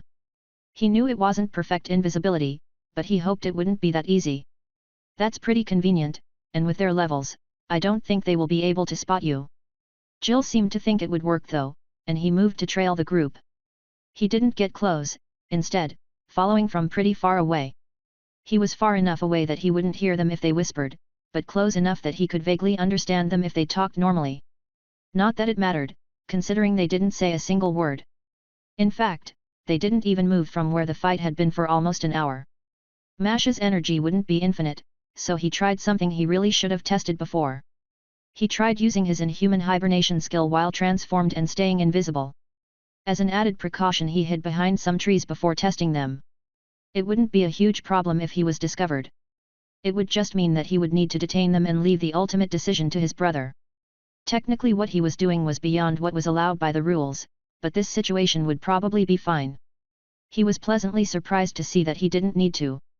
Sitting with his back against the tree, he was able to meditate while he waited for the group to start moving. Mash felt that the imitation of Priscilla had arrived. It probably would have been better to send one of Priscilla's real bodies, but he had grown too familiar with the improvements they offered. It would take a little time to adjust to missing the benefits, especially considering how much they boosted her own capabilities too. It was only after the message had been delivered did the group started moving. The timing was so perfect, that it was like they were waiting for it. That didn't make any sense though, and he dismissed it as a coincidence. They headed south, towards one of the exits of the forest. Trying to remember what he knew of the map, he hoped they didn't leave the forest but couldn't be certain. If they left, it would be much harder to hide, even with his invisibility. The forest also made it easier to track them. A group that large needed to push or cut grass and leaves and left a very obvious trail. He thought that people as paranoid as them would go out of their way to hide their path, but maybe they were a bit too panicked to think properly. Having seen them jump at even the smallest bugs and animals, he thought the latter was probably the case. Mash got lucky, and they didn't leave the forest. Instead, they used the edge of the forest to hide them from the road on the other side. They scuttled nearby the road, and he assumed they were using it for directions. Once they were moving along the road, he finally heard them start talking a little. It sounded like they were getting close to wherever they needed to be. Mash could feel the imitation of Priscilla returning to him and knew that the knights were on their way. Whatever ended up happening, it was certain to be big. Chapter 108, Get What You Deserve. After continuing to trail the people for several minutes, Mash saw where they were headed. The shapes of a rudimentary wall and small houses could be seen. He was tempted to follow and see what would happen, but that put too many lives in danger. Whatever the item was, it didn't belong in a village. Making sure that the people in the village were safe, was a much bigger priority than finding out what the item did. He sent a signal to Jill and his brother. Even at this distance, he could send some basic commands to imitations of Priscilla he had made. Priscilla had told him that the imitations would function independently of distance, but he hadn't fully believed her until now. The signal was simple, the imitation would start moving in a circle. Jill would arrive within a few seconds, but his brother and the knights were still over half an hour away. Mash didn't wait for either of them, changing into his cat form. He had tested mixing the forms before, only to be disappointed. He couldn't mix them as he wished, which was a bit disappointing considering how much power that would have given him. Not wanting to give them the opportunity to run towards the village, he launched himself into the air. As the group of adventurers got past the edge of the forest, he descended in front of them. He didn't touch the ground, hovering a few feet off the ground as he spoke. The grass slowly shifted from the wind. If you want to keep the item and enter the village, you need to tell me what it does. The group hesitated a little, obviously surprised to see him. The girl seemed the fastest to wear off the shock and responded with sharpened words. I told you, he was nothing more than a thief. For whatever reason those words made him feel especially angry. Honestly, It might have been because it was an insult he had never received before, but he snapped back with his response. No, it's because I don't want to let you kill everyone in the village. Mash was thoroughly annoyed as he spoke and prepared to dive straight towards them. None of them were strong enough to even hurt him. He would capture them and wait until his brother arrived. He wouldn't try something stupid, like touching the item. You're too late. The voice felt like it was right beside him, and he felt a wall of force enter his draconic domain. It was too large to dodge, and it hit him in the side with enough force to send him tumbling through the air. He was glad he was only a few feet off the ground. Mash rolled with the blow, righting himself quickly and springing to his feet. He turned facing the village. There was a man strolling out of the village, his body entirely covered in black robes. Mash considered what the attack had been. Either it was space or wind magic, though he guessed it was the former. He thought that his form would help him against wind magic. Jill appeared a second later, arriving beside him. Without any hesitation, he tossed her the ring, while giving her instructions. Robed man in the distance is a space mage, plus I think he murdered everyone in the village. Jill nodded before winking out of existence, and he saw her reappear beside the space mage, plunging the odd javelin that she had shown him before. Mash trusted her to win that fight, and instead charged to the panicking adventurers. His back sprouted a dozen tails that ended in wooden hands. He was still confident in incapacitating these people, rather than killing them. One of the men quickly pulled out a bow and fired at Mash. He easily dodged the attack but was not expecting the arrow to explode once it was beside him. The bigger surprise was that it had done so without any mana, and the explosion covered him in flames. Even still, the damage was negligible as he got close enough to the man to strike back on his own. Mash didn't do anything fancy punching the man in the head. It may have been a bit too hard though, as the man collapsed without so much as a twitch. Not wanting to make the situation worse, he still had one of the wooden limbs wrapped around the man and trapping him. The others were slower than the man, the other two men barely managing to draw their swords before finding themselves similarly incapacitated. The girl managed to pull out a spear. The edge was jagged and made the weapon look like the tail of a monster. Mash was a bit impressed with the speed of her thrust, especially considering that she was probably at the same level as her brothers. However, this girl had been nothing but unpleasant thus far, and he didn't give her any slack. His fist landed squarely on her face, and he could feel the fur around his hands pressed against her face. The satisfying feeling of landing a punch with his whole hand filled him. The girl staggered back and fell to one knee, but she held on.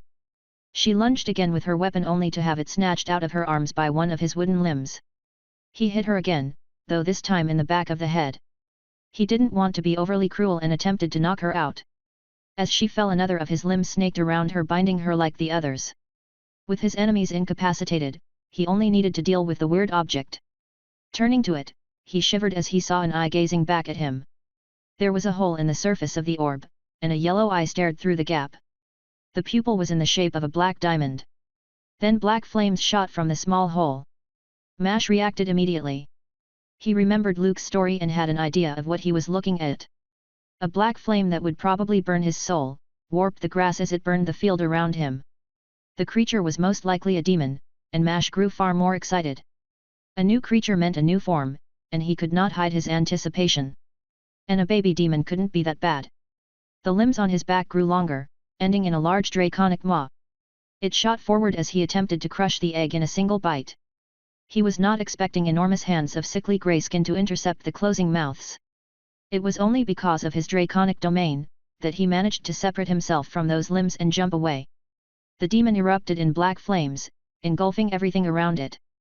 His wooden limbs that had managed to resist most flames until this point were completely burnt as the demon jumped towards him. It was fast and strong but had been stupid. The lunge was as amateurish as it could get, and Mash had no trouble dodging and plunging a wooden spike into its back. It had grown out of his right hand, and with his left, he formed sharp claws. He didn't let the attack end there, and finally got his bite. His claws ripped out a chunk of the creature, and he popped it into his mouth. That had been a huge mistake, and he vomited as soon as the taste hit him. It was the vilest thing he had ever eaten, and a nasty smell of rotten eggs lingered in his mouth. As to be expected, the creature didn't let him vomit without consequence, and it lashed out with a pointed tail. During the whole fight, he had been growing out his armor, though it didn't manage to even blunt the blow. It was thin and it thankfully got stopped by his bones.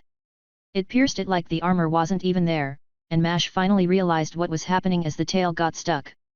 Its attack, or maybe just its body in general, was nullifying his magic. Even his creations dissolved around the attack. Mash didn't panic as he felt the tail twist inside of him. Letting out a guttural yell, he changed to his dragon form. The hardened scales replaced the fur from his previous form. Even without the transform finishing, he felt the power suffuse his body. He grabbed onto the tail, his now real claws digging into its flesh. With a push, he tore the tail in half and yanked it out of his body. The creature screamed in pain, turning, and lashing out with a punch.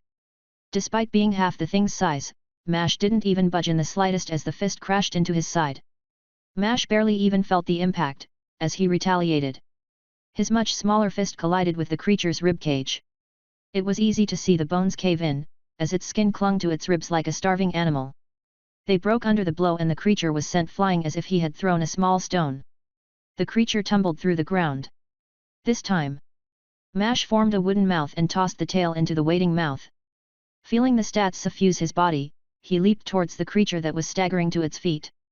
It let out a high-pitched squeal, and Mash knew that it was a mental attack despite being able to ignore it. Something was stopping it, but he didn't care for figuring what. It noticed that its scream was ineffective, and instead exploded in black flames as it had before.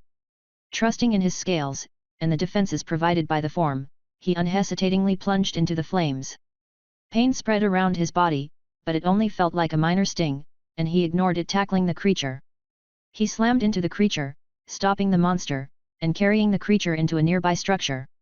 Only after the impact did he realize that it was the wall of the village. Stones flew around him, as he grabbed the creature. His hands only found purchase around the ribs of the creature. He gripped the bones through the monster's skin and slammed it into the ground with a violent explosion. Not holding back in the slightest, he rained down on it with powerful punches. Jill's P.O.V. Jill tumbled away from a collision of two space attacks. Her magic was being intercepted by a defensive spell from the other man. Every time their magic met, the space warped and released a violent explosion. Her armor had almost shattered the first time, and the other man's robes had been destroyed. He was bleeding from an arm that hung uselessly at his side. Even with the damage from the surprise attack and explosion, he was powerful. She received a vision of the space behind her warping, and time slowed slightly as she teleported away. The man was clearly getting frustrated, but with her rings, she was practically untouchable until she ran out of mana. That was increasingly becoming a concern as the fight dragged on. She was looking for an opportunity, anything that would give her an advantage. The javelin had worked for that first attack, but the man was constantly warping the space around him. It was the reason for the first explosion, and the force had damaged her weapon as much as it had her armor. Using it again would probably kill the man, but also had a good chance of breaking her items.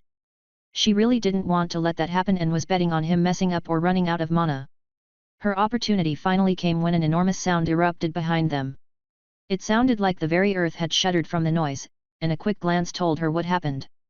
Mash had entered his dragon form, and had thrown something.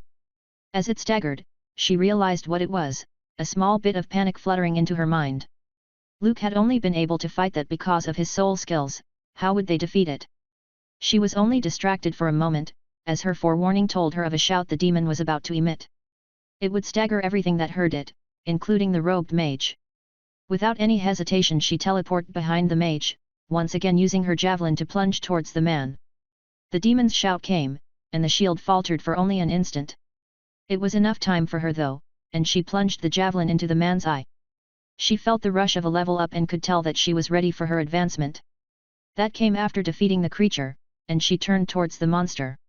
She could only barely track its movements as Mash tackled into it with incredible speed. Even knowing how much power the dragon form gave him, she was not prepared for the speed at which he moved. Within a second Mash had cleared the field and smashed into the village's wall. In the same motion, he stuck his hands into the creature before slamming it into the ground. He started punching the creature, and she couldn't help but count the blows as she ran towards them. Each swing of Mash's fist shook the ground beneath her, and he stopped after the seventh. She caught him glancing her way and knew that the fight was over. She teleported beside him, holding her hands out to catch him. The motion had surprised her in how automatic it had been. It was becoming far too normal for them to pick Mash up after he finished a fight. That didn't happen this time and he gave her a grin. Since he was in his dragon form, the smile was accented with sharp pointed teeth, and the thick black scales made his face more monstrous than the demon. Somehow, she knew that it was the same stupid grin he always had at the end of a fight. She matched him this time. After all, she had been completely right about what would happen. A simple escapade turned into discovering something big, fighting a demon and a high-level space mage, and ending with her getting to her class advancement. As the dragon scales turned back into human skin, she told Mash of what happened. Without any further hesitation, she sat down to advance. Chapter 109, Jill Advancement. Jill's P.O.V. Jill hovered within her consciousness, staring at a very odd sight. Without hesitation, she decided that whatever was happening was Mash's fault. However, that didn't mean it was a bad thing though. Rather than the typical 3 pillars, there was a fourth. 3 were a similar shade of purple but the fourth was black, and she remembered Mash telling them that one of his classes had been a black pillar. Well, she figured she would start with the odd one out and check the black pillar first. It radiated with a harsh presence, and she shivered slightly as the information flooded her mind. Envious monstrous fairy, despite being of the Fae you associate with lesser creatures and covet the power that they possess. Your jealousy cannot be hidden as you steal their abilities. A master of your space in truth, you control the very strength of the people close to you. The class somehow felt wrong, and even the description twisted her stomach. It was also something she knew that she wouldn't be taking. From what the class sounded like it would be similar to Mash's class, but more focused on her allies. Stealing abilities from her friends would not help the group, and if anything, would only make the group weaker. Not to mention the implication of her veiled envy. A class centered around envy sounded like a terrible decision. Any emotion could be problematic, and there was even the implication that she couldn't hide her emotions. Even if she found that endearing in Mash, it was not something she wanted to replicate. It was a cruel joke of sorts, considering how many methods he had to do exactly that. Although, he did stop using meditation for that purpose after Red's warning. Dismissing the class before her, she moved on to the 3 that were identical. It didn't seem like it mattered, and she reached for the nearest one. Ambitious High Fairy, without knowing the powers you possess, you crave for more, for that which should only belong to gods. The manipulation of space was not enough, and you stepped into the realms of time as well. Both powers are beyond your comprehension, but no longer beyond your grasp. She couldn't help but smile upon gaining the information on this class. The name itself held power, and the information highlighted it. It was true that she barely understood what it meant to have spatial magic, and she had no idea what time magic would even give her. However, she was certain that it would be powerful. The power of gods sounded pretty nice too. It was incredibly difficult to move on and check the next class. Having seen the others with their advancements had made her impatient, but she was not stupid enough to not check her options. Reaching for the next of the 2, she grew significantly more confused at the information. Opportunistic fairy mouse, scurrying about like a mouse, you dodge anything your enemies try to hit you with. However, every opening is to be exploited, and you devastate them with overwhelming power when they falter. Mastery of time and space leaves no opening unused. Well, that was a class she was not expecting. She didn't understand why the class was called a mouse. Even with the description, she wondered if it was meant to insult her. Knowing that the class system was made by someone, she didn't think it was impossible that they would make classes that sounded insulting. Either way, she didn't think the class would be as good as the previous one and moved on to the final one. Unstoppable Blink Hound, space is your armor, and time your shield. Anticipate any attack with inhuman instincts and unnatural foresight. Strike your enemies, and cling to them while avoiding anything and everything they throw at you. All will yield when you bare your teeth at them. This was probably one of her best options. The way it was described made it easy to understand, and it sounded like she would be nearly invincible if she took the class. However, there would be a cost and she knew that it would be problematic. There was a more practical reason as to why this class lost to the previous ones. It would clearly be more focused on close combat and would likely distribute its stats more evenly. That would be good for most, but all she needed right now was more mana. Everything else was secondary, as space magic was incredibly inefficient. She could teleport herself a short distance, but even adding one other person more than doubled the cost of the spell. She didn't want to take a class that would exacerbate the problems. With her mindset, she grabbed the first pillar she had approached. Returning to her body, she noticed Mash looking at her. However, she paid little attention as she immediately thought inward. She never understood how slow Mash had been about checking what his class did after he received it.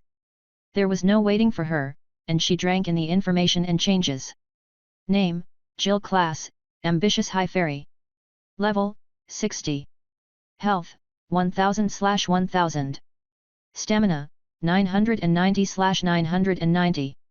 Mana, 1900/1900. Fortitude, 100. Endurance, 89/99. Strength, 75. Agility, 85/105. Intelligence, 160/190. Wisdom, 92/102. Charisma, 91/101. Free stats, 5. Skills, Fey Vision, Eyes of a God, Spatial Ren, Spatial Manipulation, Blink, True Teleport, Threads of Time, Localized Time, Loved by Space, Chosen by the Universe, Fey Empathy, Unnatural Charm, Combat Foresight, Temporal Reaction.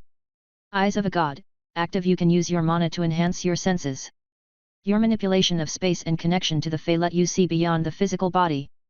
As a user of time and space, you can see beyond your realm and time.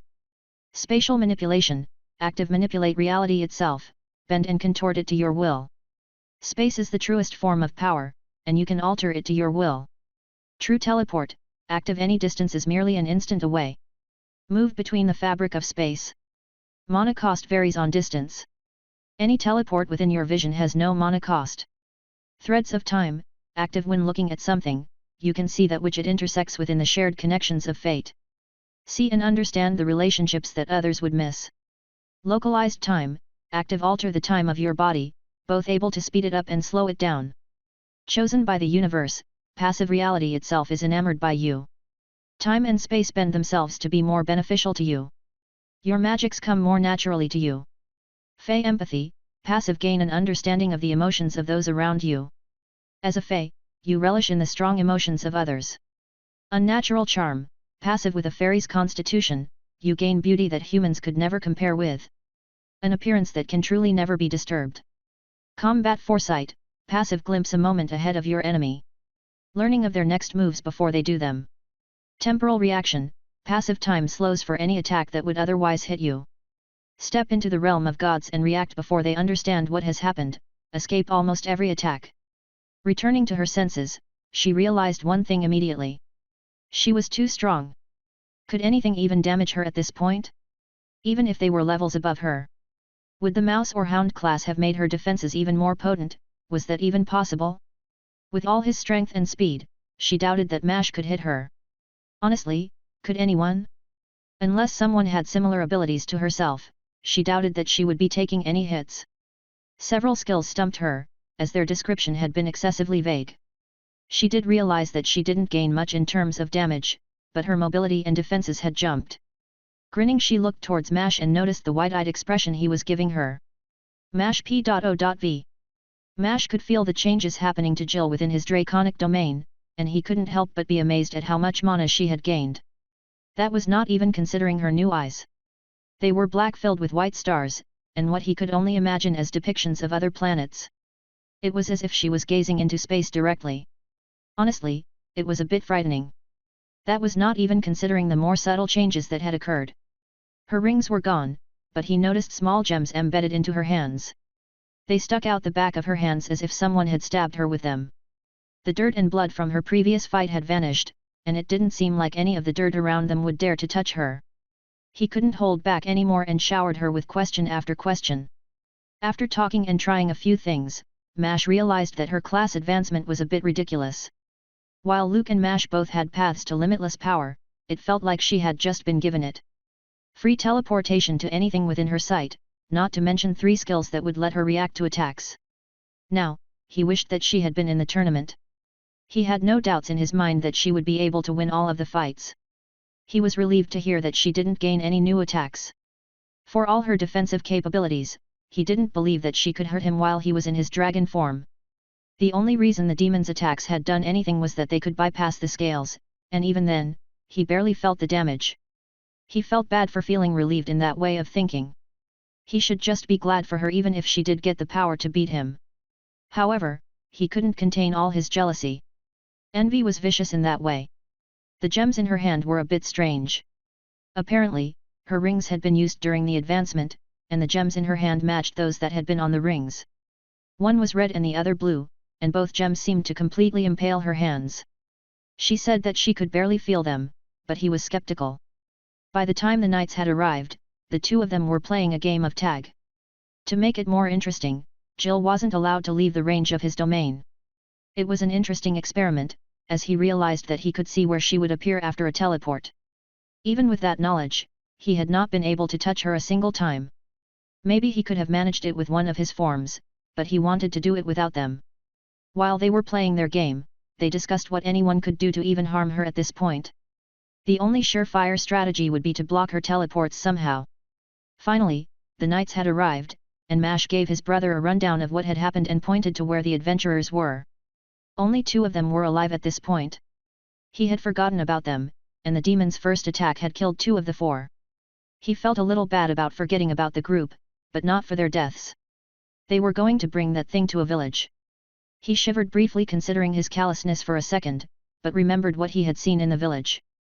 Mash had already checked a few houses and found that the space mage had been telling the truth. The homes he checked housed only corpses. After checking two, he couldn't bring himself to check the others. His brother and the knights could handle that. That is what they did, and Jill and Mash headed back to the city. Jill actually teleported the two of them directly there, straight into the training grounds of the mansion. It seemed like she would be able to make her fight after all. He wondered if Red had also advanced yet. She should have had her fight already. Chapter 110, Tournament's Final Day. They had arrived early enough that Jill could still make it to her fight. He was just impressed that she had been able to teleport them so far. Apparently, her improved teleportation skill was significantly better now. They got a quick meal while at home, before heading towards the arena. Red's fight was around lunch, and she might still be fighting. As it turned out, they both had finished their fights. However, that didn't exactly make either of them happy, especially as Jill kept teleporting around and bragging about how she had been right. Furthermore, Red hadn't reached her advancement, despite killing a few monsters in her fight. That only made her angrier when she learned of what happened. Mash proceeded to inform them of the course of events, and had Luke check his condition. Mash had meditated after the fight and felt healed, but still wanted to check if the damage to his soul had persisted. Luke informed him that there was no damage, and Mash was glad that his skill looked like it would let him recover from any wound. They spent much of the afternoon discussing what had happened and also talked about what they wanted to do about their contracts. Ultimately, the three of them decided that they would cancel their contracts once they were ready to go to the other dungeon. Essentially, they would be waiting on Red to advance but guessed that it would happen soon enough. It was probably just one more fight away, and the Colosseum had their next fight scheduled for 3 days from now. It was the day after the year ended. The tournament ending the day before the new year seemed to make it a more exciting event. Finally, Jill's fight came around, though Mash felt like it wouldn't be very exciting. He highly doubted the organizers had monsters that could stop her from teleporting, and she wouldn't get hit by anything that couldn't do that. Honestly, the only way Mash could win against her, would be getting a lucky hit. Maybe his dragon form would be fast enough, but the precognition made him unsure. As expected, the organizers didn't have such a thing prepared, and instead brought out a large wolf. As it moved, its grey fur reflected the sun like pure metal. Considering it was called a blade hound, that seemed to line up with what he knew about the creature. It had an extremely good sense of its surroundings and was rather quick for its rank. However, it was not as fast as he was, and even he was not able to touch Jill. Jill didn't even bother getting into a stance, and merely waited for the wolf to rush at her. She only teleported away right before the creature bit her. This repeated for almost half an hour. The monster had tried a few different things and even demonstrated some magic. Mash hadn't known the monster was capable of that, though the surprise attack didn't even make Jill flinch. After the half hour, the monster gave up and laid down to sleep. Jill appeared on top of the creature and just sat down on it. It didn't so much as bother attacking, and the monster just kept on sleeping. Eventually, the announcer decided that it would be better if he ended the fight. Simply declaring Jill as the winner, was enough for her to give the audience an unnecessary bow before teleporting away. She reappeared in the room he was in, and he couldn't stop himself from laughing. The fight had been a joke, an insult even to the audience and the organizers.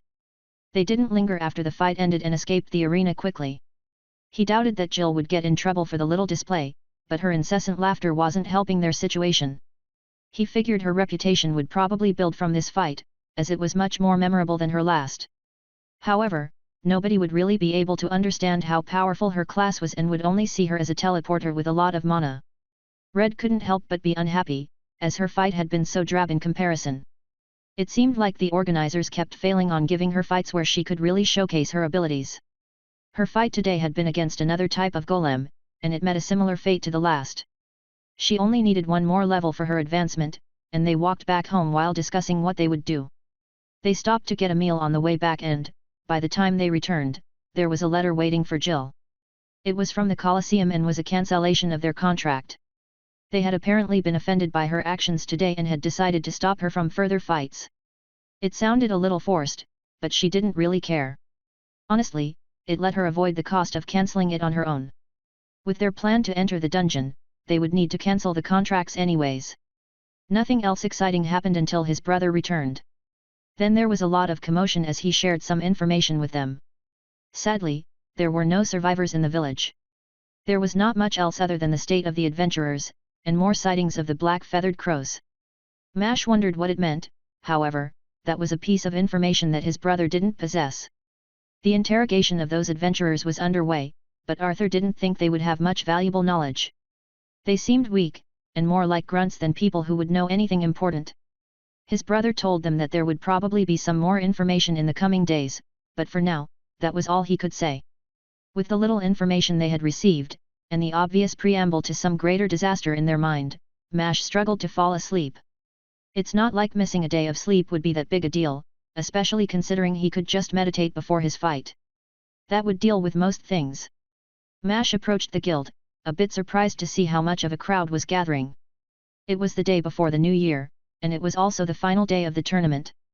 Even if the event was meant for common adventurers, he guessed that the audience would be filled with high-profile individuals.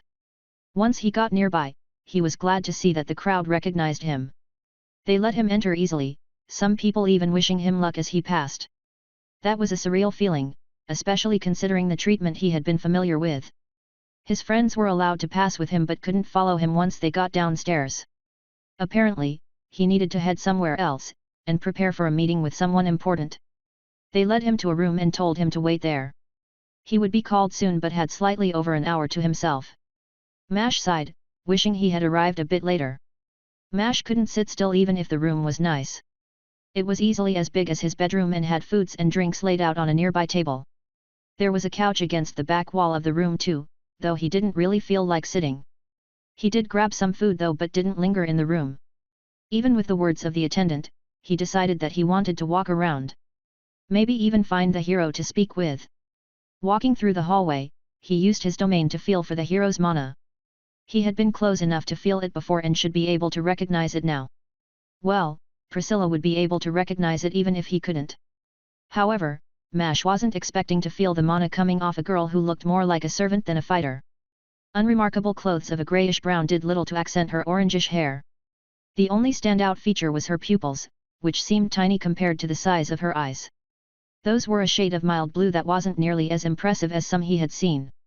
Even with all that, he thought that she was oddly cute. She was a head shorter than Mash and wore thick glasses that made her eyes look bigger. Her hair was cut short and kept straight with a headband. It only reached the base of her neck. "Hello." Mash spoke while holding out a hand to her. She was startled by the motion, and he realized that she hadn't been paying attention to him. "Hello, is there anything I can do for you, sir?" Her voice sounded a bit forced, and she spoke quietly. Mash didn't understand what the sir was about but asked what he wanted to anyway. "Right, I wanted to ask you about the sword." "What hap?" "Stop. Can we not do this here?" She sounded panicked, and Mash was a little surprised when the meek girl interrupted him. She didn't seem like the type to do something like that, but he nodded and followed her anyways. He wasn't really worried about a sneak attack or anything like that. Even though she fought to win, she was still a hero. The girl's room here was much the same as his own, and he saw the telltale armor sitting on the couch. Or at least, arranged to look like someone was sitting there. Some things fell into place as he saw the suit of armor, and the sword lying beside it. She was pretending to be in the room while wandering around looking like a servant. Her appearance was probably intentional, though he had no idea why. Why go through all this? Oh, and what's your name? Mash had completely forgotten her name and felt a little bad for not remembering what the hero's name was. She looked at him, glaring, and her whole presence seemed to shift. The meekness changed into skepticism, and her gaze seemed more analytical rather than afraid. Her presence changed slightly too, and she seemed more like a knowledgeable scholar than a servant. It was such a stark difference, that he wasn't prepared for the change in her voice. I don't really want or need to answer any of your questions. Maybe after today, but certainly not now. There was venom in her voice as she spoke, and Mash wondered what he had done to give her such a bad impression. She wasn't wrong though, especially considering that they might end up fighting one another. He had wanted to ask her about the sword and armor, but that didn't seem like a good decision now. He only nodded and left while giving her a small apology. Sorry, I didn't mean to offend you. He left and could vaguely hear her muttering something in response. Mash tried recalling the situation as he made his way back to the room. Thinking about it, he might have been rude to her. At the very least, trying to find out information about an opponent seemed extremely condescending. If someone had done something like that to him, he would assume that they were certain that he would lose. He didn't think he was that bad, though he understood her position now. He would make sure to give her a better apology the next time they met, and he did still want to hear the story behind the blade. He spent most of the remaining time eating what he could, but that didn't last very long. It wasn't because of the time, rather he finished all the food that was there. It was good, consisting of cuts of meat and cheese. It was not a very impressive spread considering the situation, and he found himself surprised by the thought. It seemed like his short time in luxury was getting to him, and considering some of the things he had eaten, this was pretty good. Even remembering the demon flesh made him gag. He was saved from his thoughts by a knock at the door.